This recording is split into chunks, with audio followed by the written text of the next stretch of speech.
Great. Hey, everybody, it's Ed O'Keefe, and welcome to the Ed O'Keefe Show. I have a very special guest, Dr. Bruce Patterson, that I am absolutely committed to making sure that every household, every school, every doctor's office finds out about Dr. Bruce and what his team's doing at IncelDX. I want to ramble for about a minute and a half to give Keegan's background, just so everybody knows.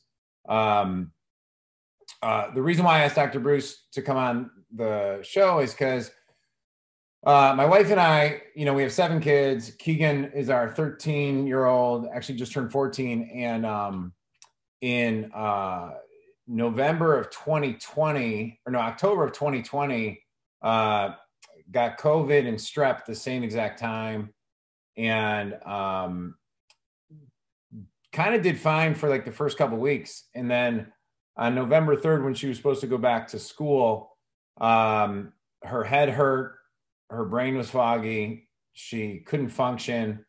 And that was the beginning of something that we now know as long haulers COVID. But in that time, we took a kid that was super vibrant, super active, excellent athlete, happy, smiley. And within a matter of weeks, and then over the next, year and a half, we had a kid that was, you'd think she had mono 24/7. I like to say it was almost like having a kid with post-concussion syndrome because her brain just wasn't functioning. And then just to give the 30-second version for all our listeners and to get Dr. Bruce in this conversation is we found out 4 months later that she also either the COVID instigated dormant Lyme in her body, or somehow coincidentally she was bitten by a tick or something like that around that same time. So then we started going down the trail of helping her with Lyme for about 7-8 months. And our Lyme doctor then said, you got to reach out to IncelDX and get the labs done at Dr. Patterson, which is something we're going to talk about today, because just to kind of give the before and after, just so everyone understands, our daughter was being homeschooled, but barely functioning mentally on be able to do any work, wasn't able to go to school, barely able to do any physical activity, to now we're about 8 weeks after initial treatments with Dr. Bruce Patterson. She's back playing sports. Her smile's back. We still have ways to go from getting her back to 100%, but it's been a life-changing experience. And so first of all, I want to say thanks, Dr. Bruce, and for all you're doing, and welcome to the show. No, it's my pleasure. And, this is not a unfamiliar story. I especially feel for the kids because it's so dramatic, as you mentioned, Ed. They can't function at school. They can't, their attention span is affected. They can't participate in sports. It's really, you see it in the kids because their whole life is turned upside down. And, adults, it's like, I have fatigue and, and many other symptoms. And I'm not minimizing that, but it's just so dramatic when you see these kids who are so vibrant at that age, and all of a sudden they're, sofa bound. And, and I think with Delta affecting kids and Omicron affecting everybody and their brother, we have seen a huge increase in the amount of long COVID in children. So today I want to talk about, I want to address the three kind of main issues of long haul COVID, acute COVID, because acute COVID, the majority of the population understands, like, just it's impacted all of us. I still try and explain long haul COVID to people, and they still look at me like I'm crazy. And then when I explain, in my perception, the next epidemic along with long haul COVID is going to be vaccine long haul COVID. So I want to go into that. But do you mind sharing just briefly, just because of the scrutiny amongst our medical professionals who are teaching or educating or intervening, just a little bit about your background, how you kind of got to within IncelDX and kind of went down this timeline, if you don't mind. No, absolutely, because I think it's important. I mean, I was trained at Northwestern. I was trained as a pathologist and then did a postdoc in virology. This was late 80s, early 90s. I started working on HIV, the most complicated disease until COVID came around, and spent my life doing viral pathogenesis, and I think that's a really important aspect. This is about my fourth pandemic.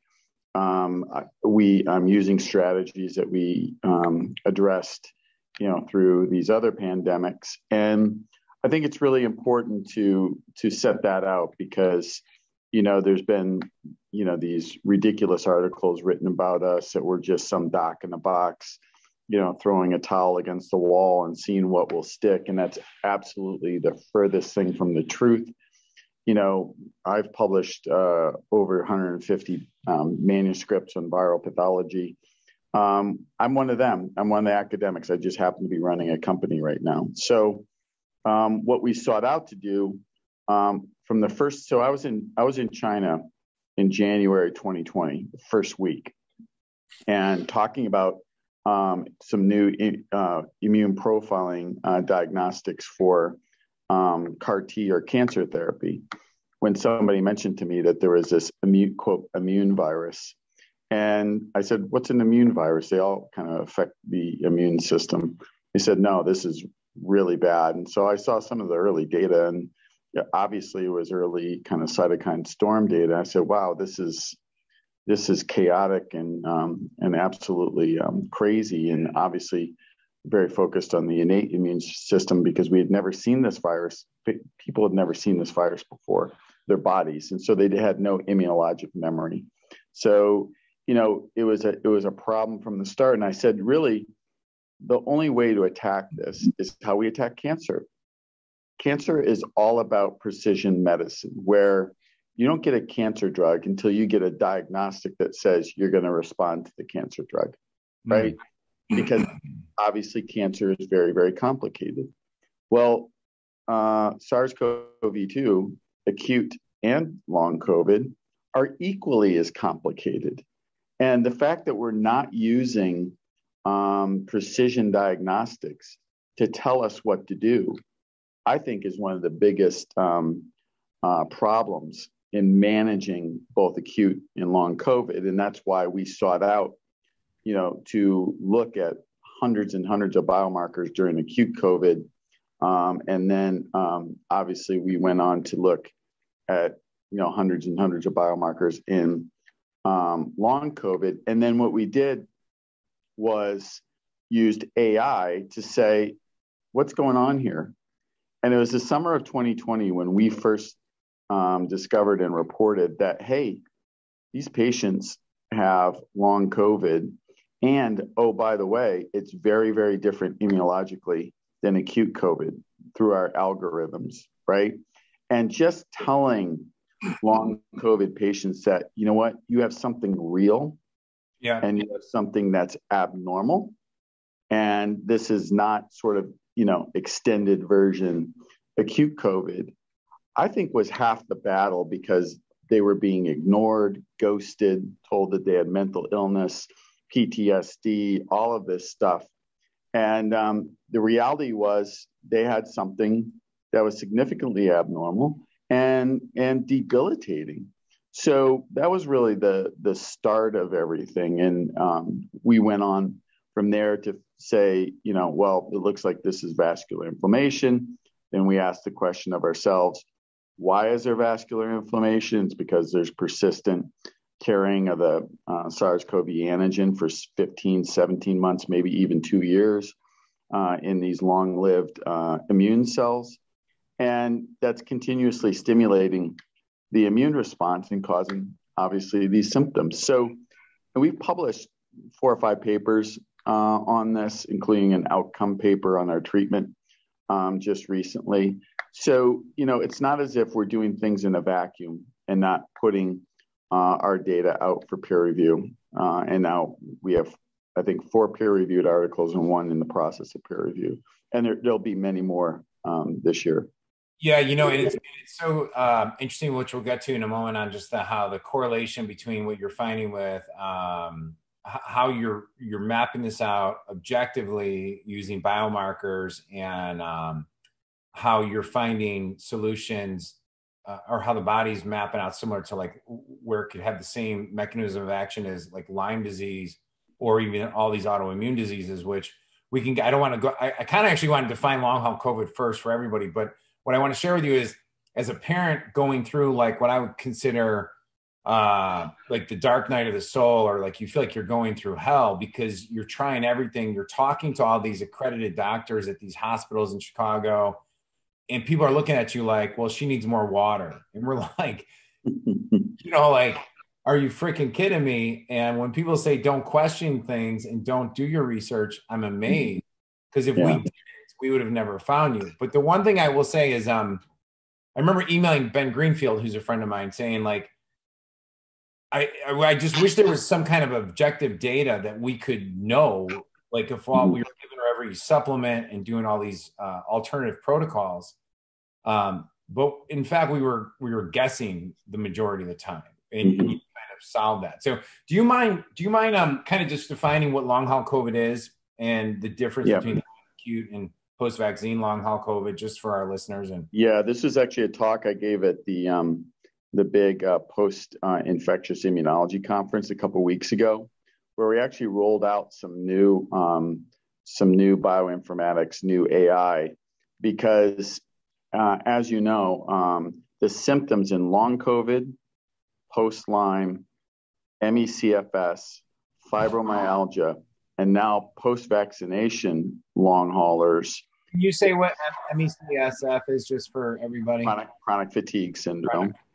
And post-vaccination long haulers is almost identical. In fact, we're sending a new paper in where we use a cytokine hub strategy to define each of those and classify those, right? Because I think one of the big problems going on right now in the space is everybody's lumping all that together. I mean, your daughter's a perfect example, right? You think they have pure long COVID, and then you find out after interview or telemedicine or something, oh, by the way, I had Lyme 3 years ago. Oh, by the way, I had a really bad case of mono 5 years ago, and I have EBV. Oh, by the way, I have CMV from when I was pregnant. That's what I called at the conference PASC plus.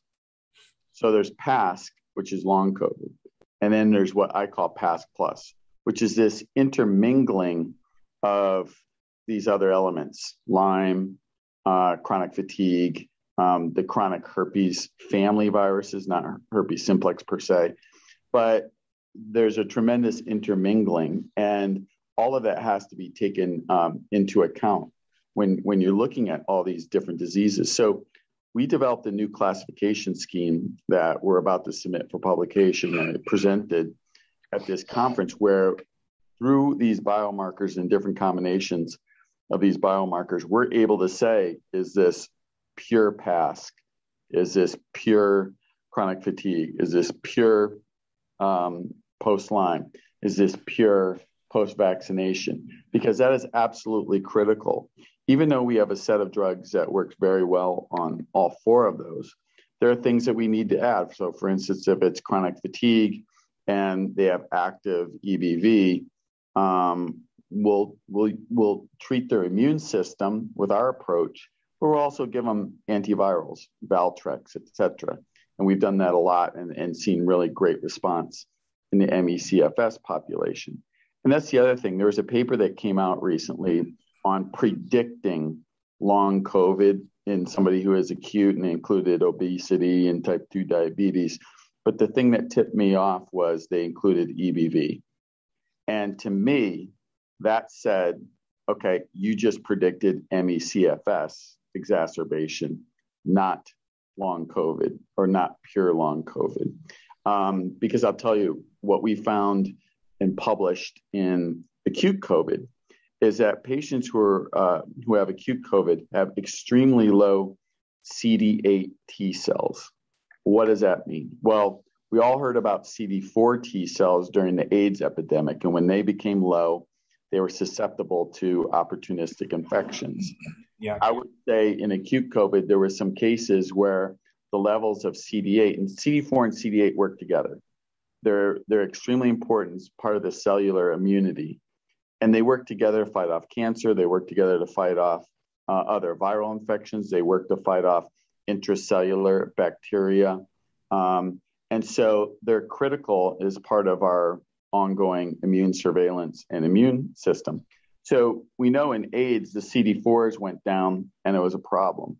Well, what people aren't realizing is the CD8s are significantly down in acute COVID. And in 25%, the long haulers, they still have low CD8 counts, which makes them susceptible to reactivation of herpes viral family, Epstein-Barr, CMV, herpes simplex, HHV6, varicella, which causes shingles. So they're not recognizing that. Can I interrupt you right there? I think that's so important for people to understand because we're moving fast, and Nola and I spend like every day re-listening to you, Dr. Bean, Dr. Osgood. Like we feel like I got my nursing degree. Actually, it's funny. I never went into nursing, but my favorite class was pathophysiology, and I feel like our kitchen is just pathophysiology all day long. But what I hear, like we hear this daily now, like we'll be at a gym for volleyball or whatever, and they'll be like, yeah, I got COVID. Now I have shingles. And I'm like, oh, dude, do you realize what's going on right now? They're like, no, I have no idea. Or I had COVID and now my resting heart rate's 100, or my head hurts, or I have the smell, or I have fibromyalgia symptoms. I don't want to derail you, but it's kind of, can you go along that of why that's happening? Or I know you're talking. I mean, you're not derailing it at all. I mean, these observations are critical because this is exactly what's happening. The problem is, from a medical standpoint, is doctors are just lumping all these together, symptom-wise. So if you have POTS or high heart rate, you go to a cardiologist. If you have dysautonomia, neurologic symptoms, you go to a neurologist. If you have shortness of breath, you go to a pulmonologist. When in fact, at the end of the day, it's all inflammation. And once you relieve the inflammation, these correct themselves. For instance, like POTS, it's caused by the vasodilatation. When these inflammatory monocytes bind to the blood vessels, it causes vasodilatation or enlarged blood vessels. And that's in the brain. It's all over the body. What that does is it drops your blood pressure. You drop your blood pressure, you increase your heart rate. So it's your body doing what it's supposed to be doing, but it's doing that because of the inflammation. Okay. And when you correct it, like we have in our new paper, we used 5 accepted symptom scales that the NIH uses, clinical trials uses, and we treated patients with Maraviroc and statins for 6 to 12 weeks.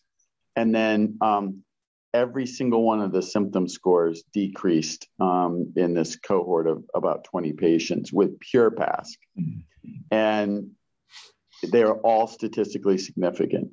But what our statisticians did is they also related the improvement in the symptom scores with cytokine improvement. So a lot of people say, oh, our test isn't validated. Well, you know what? Number one, it has been validated technically at 3 labs around the world and reference labs.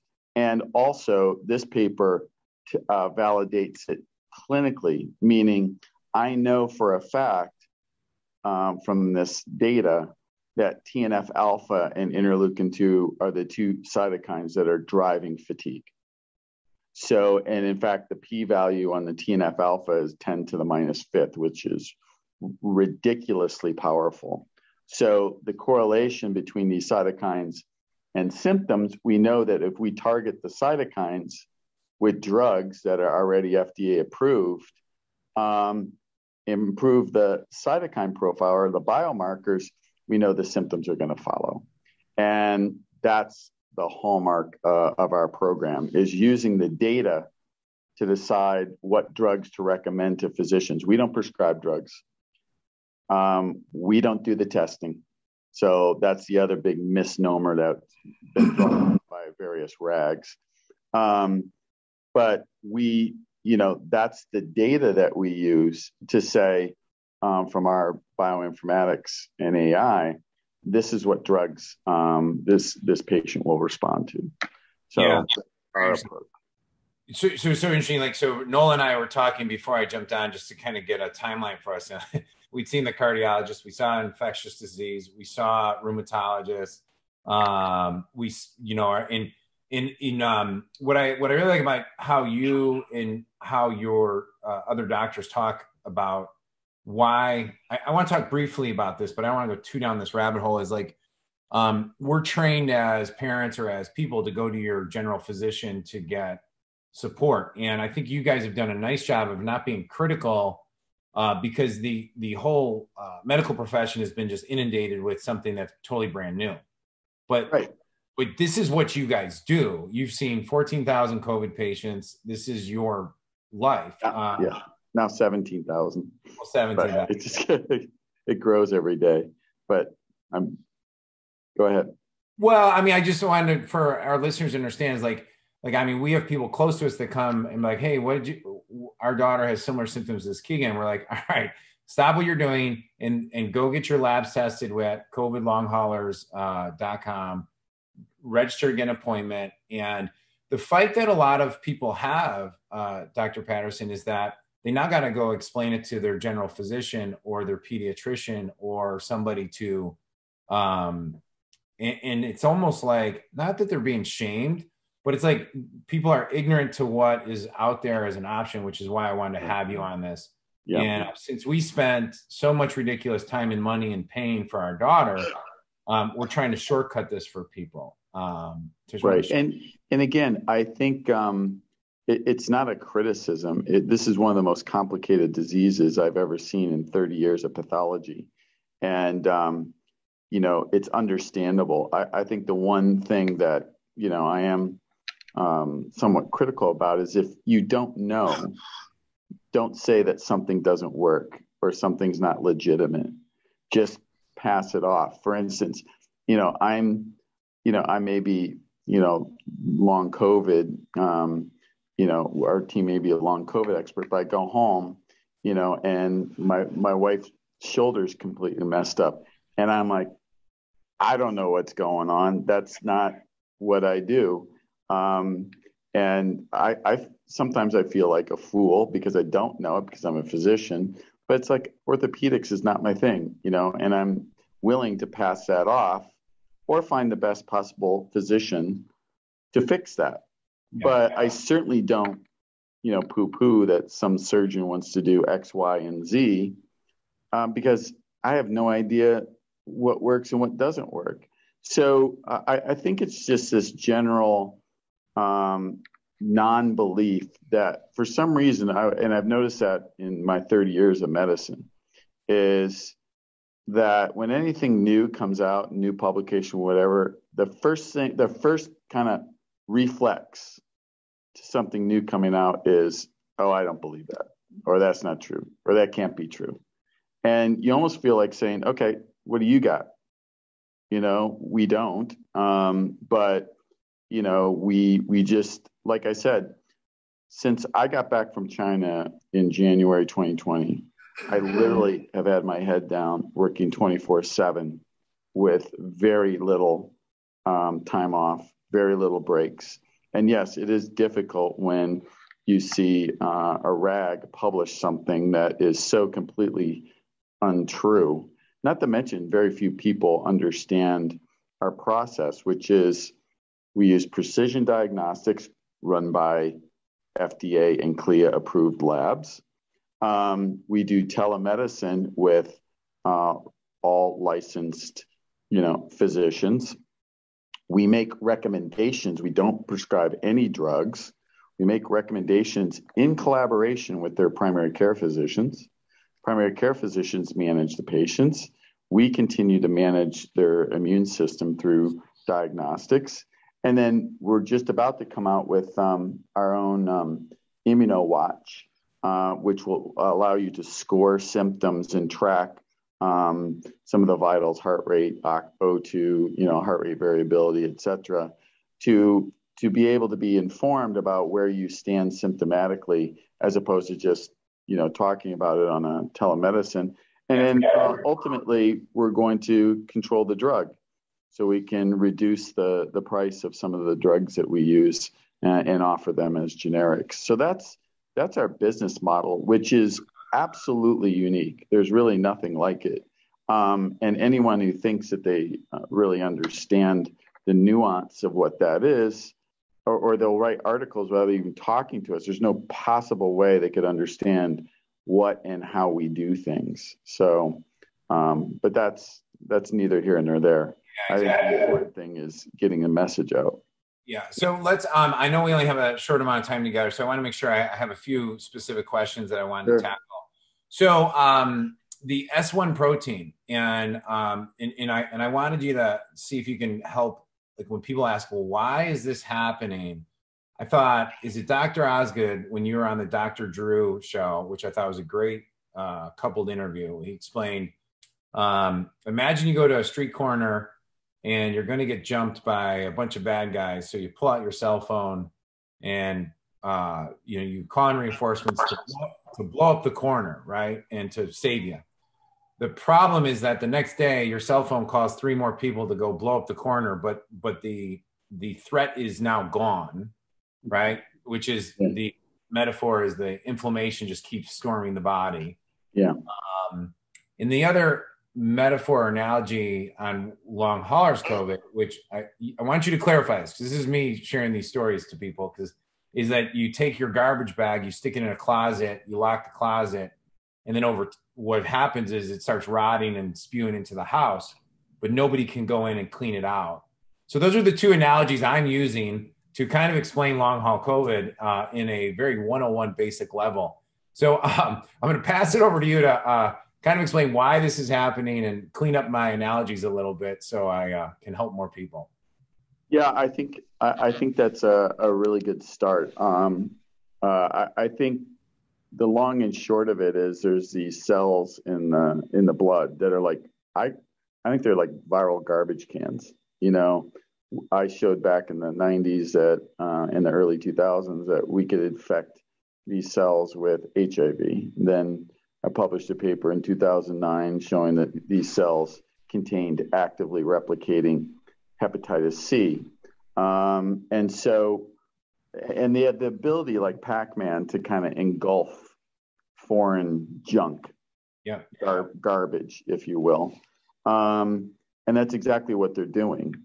Now, the problem lies that this one subset of these cells called non-classical monocytes, their sole role is to patrol blood vessels. And when they're bringing along S1 protein and we have evidence through some of the markers in our panel that, like soluble CD40 ligand and CCL5 and VEGF, that the blood vessels are inflamed.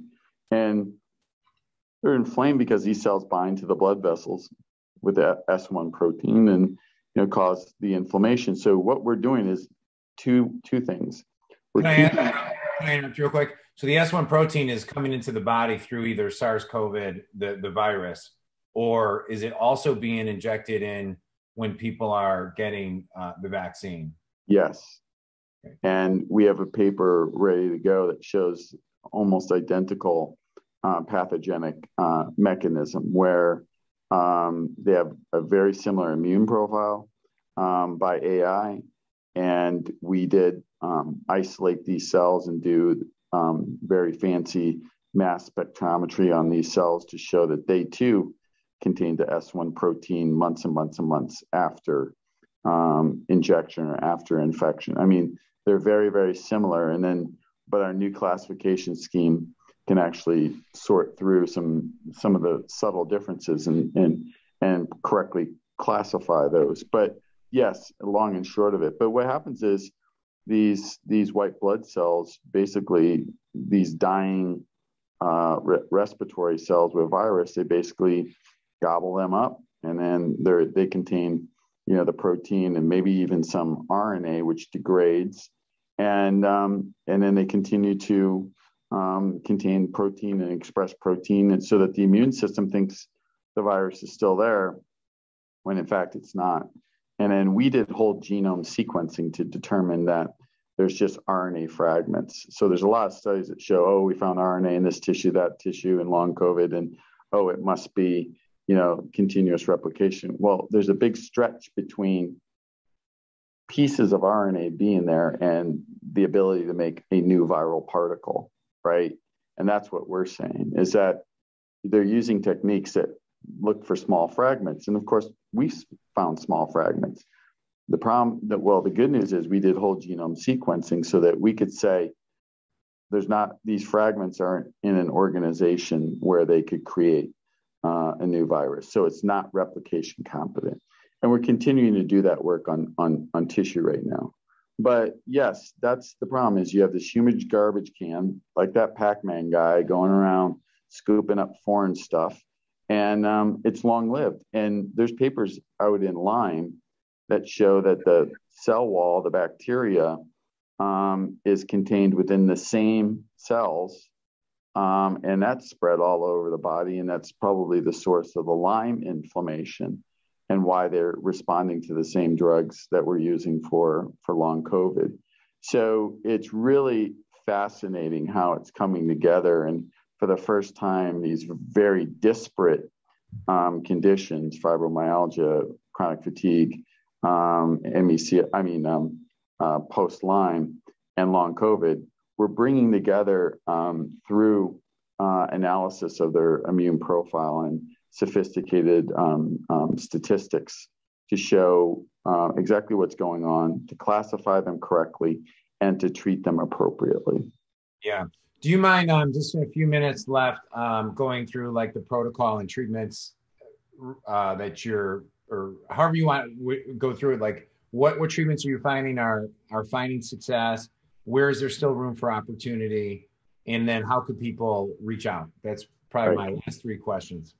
Yeah, no, it's what we basically did, and I think this new paper really defines it, is we figure out what cytokines are elevated or abnormal. And there was this brilliant paper last August in New England Journal of Medicine that did this for autoimmune diseases, lupus, rheumatoid arthritis, ulcerative colitis, et cetera. And what they did, and this is the source of this new paper that we're submitting in response to this paper, is they said all these autoimmune diseases affect different organs, but we're going to organize it by what cytokines they make, so-called cytokine hubs. With the strategy, and it was amazingly when this paper came out, I'm like, we're literally doing the same thing for these 4 related conditions. And that's why we're submitting this as a letter to respond to this article, which I think is brilliant. And the summary in the article was, we're going to use those specific cytokines. We have armamentarium of, say, 12 drugs that by now we know exactly which cytokines each drug brings down. So we get a panel back from a lab panel for a particular patient. We go through the lab panel and we say, oh, okay, these cytokines are elevated. This set of drugs will most likely work on this patient. So then we make the recommendation to their primary care physician that we think these sets of drugs, because of their mechanism, will work for this cytokine profile. Again, very similar to what was in New England Journal. And I think that's where we'll see improvement. And then as we go along, we continue to measure those cytokines. And when we bring them down, as we showed in the new paper, we bring them down, the symptom scores come down. And that was just so amazing when we first did the stats in this paper that just is out in preprint and we've submitted for peer review. It's incredible that this targeted precision cytokine approach has led to therapies that are working. Yeah, our Lyme doctor, Dr. Casey Cummy, who you've met, is very excited because she's always had a feeling or a gut feeling that like there's got to be more of an immunological approach that could be used with Lyme. and you guys are discovering it. So pretty awesome. Where would people go to sign up to get the initial labs and work with IncelDX if they want to? Yep. So it's www.covidlonghaulers.com. You know, we've now launched in the EU and the UK. We're in the early days of that. So, and then eventually we'll go to Mexico and South America. So we're expanding the program. Like I said, because of the way we do it, it's very virtual. And really lends itself to the current environment of virtual medicine and engagement. So I think, like I said, it travels well. So that's what we're busy doing right now.